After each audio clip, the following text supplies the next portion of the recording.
Hello all, welcome to SMS channel. Hi అండి అందరికీ. ఈరోజు నేను చిట్టి చిక్కుడుకాయల నువ్వుల వేపుడిని ప్రిపేర్ చేస్తున్నాను.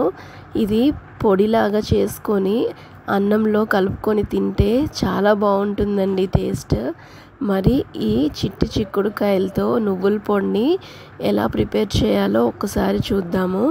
దీనికి మనం ముందుగా చిక్కుడుకాయల్ని ఈ విధంగా కట్ చేసుకొని వాటర్లో నీట్గా శుభ్రంగా వాష్ చేసుకొని పక్కన ఉంచుకోవాలి. ఇప్పుడు స్టవ్ ఆన్ చేసుకొని ఒక కడాయిలో కొద్దిగా ఆయిల్ని తీసుకోవాలి.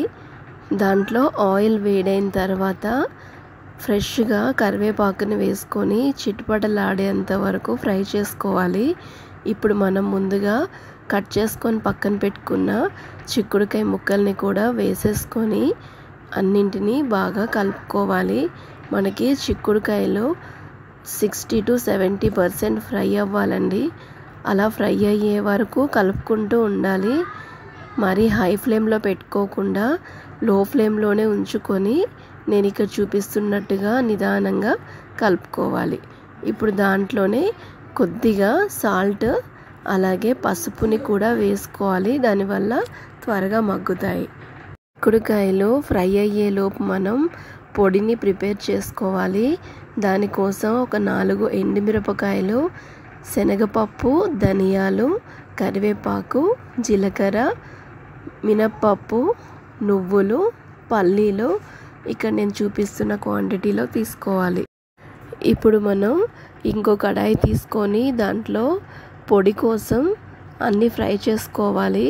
కొద్దిగా ఆయిల్ని తీసుకొని ఆయిల్ వేడైన తర్వాత ఇందాక మనం ప్లేట్లో అన్నీ పక్కన పెట్టుకున్నాం కదా, అవన్నీ ఒకదాని తర్వాత ఒకటి వేసుకొని సిమ్లోనే పెట్టుకొని స్టవ్ని మెల్లగా ఫ్రై చేసుకుంటూ ఉండాలి. ఇప్పుడు దీంట్లో కొద్దిగా కరివేపాకుని కూడా యాడ్ చేసుకోవాలి. మంచి ఫ్లేవర్ వస్తూ ఉంటుంది. ఇలా ఫ్రై అవుతున్నాయి చూడండి, గోల్డెన్ కలర్లోకి వస్తున్నాయి. ఇప్పుడు మనం నువ్వుల్ని కూడా యాడ్ చేసేసుకోవాలి. నువ్వులు మనకి హెల్త్ పరంగా చాలా బాగా యూజ్ అవుతాయి కదా, అందుకోసం మనం ఏ కర్రీ చేసుకున్నా నువ్వుల్ని యాడ్ చేసుకుంటే చాలా మంచిది. ఇప్పుడు మనం దీంట్లో నువ్వుల్ని కూడా వేసేసుకొని మొత్తాన్ని ఫ్రై చేసుకోవాలి. నేను ఇక్కడ చూపిస్తున్నాను చూడండి, ఇలా మొత్తం అన్నీ గోల్డెన్ కలర్లోకి ఫ్రై అయిపోవాలి. ఫైనల్ లుక్ చూపిస్తాను. ఈ విధంగా రావాలండి. ఇలా వచ్చాక స్టవ్ ఆఫ్ చేసేసుకొని ఇలా ఒక బౌల్లోకి తీసుకొని పక్కన పెట్టుకోవాలి. కొద్దిగా చల్లారిన తర్వాత ఇలా మిక్సీ జార్లో మొత్తాన్ని తీసుకొని మెత్తగా పొడిలాగా గ్రైండ్ చేసుకోవాలి.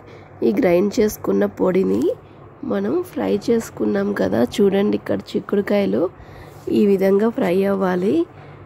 నావి ఇంకా కొద్దిగా ఎక్కువే ఫ్రై అయ్యాయి. మీరు ఒక 60-70% అయ్యాక ఆపేసుకుంటే బెటర్. ఇప్పుడు మనం దీంట్లో ఈ పౌడర్ మొత్తాన్ని వేసుకొని నేను ఇక్కడ చూపిస్తున్న విధంగా చక్కగా కలుపుకోవాలి. ఇలా మొత్తాన్ని ఒకసారి బాగా కలిపేసుకొని సర్వింగ్ బౌల్లోకి తీసేసుకోవాలి. అంతేనండి, చిక్కుడుకాయ నువ్వుల పొడి తయారైపోయింది. ఇది వేడివేడి అన్నంలో తిన్న పప్పుచారు, పప్పు సైడ్ డిషెస్ లాగా తింటే దీని టేస్ట్ చాలా బాగుంటుంది. అండ్ మనకి పిక్క కూడా చిక్కుడుకాయ గింజ ఇలా పట్టుకుంటే ఇంత సాఫ్ట్గా రావాలి. ఇలా రాకపోతే కొంచెం నవిలేటప్పుడు ఇబ్బంది అవుతుంది. సో మీరు కూడా ఈ రెసిపీ నచ్చితే తప్పకుండా ట్రై చేసి ఎలా వచ్చిందో నాకు కామెంట్ సెక్షన్లో తెలియచేయండి. అలాగే వీడియో కనుక నచ్చితే లైక్ చేయండి.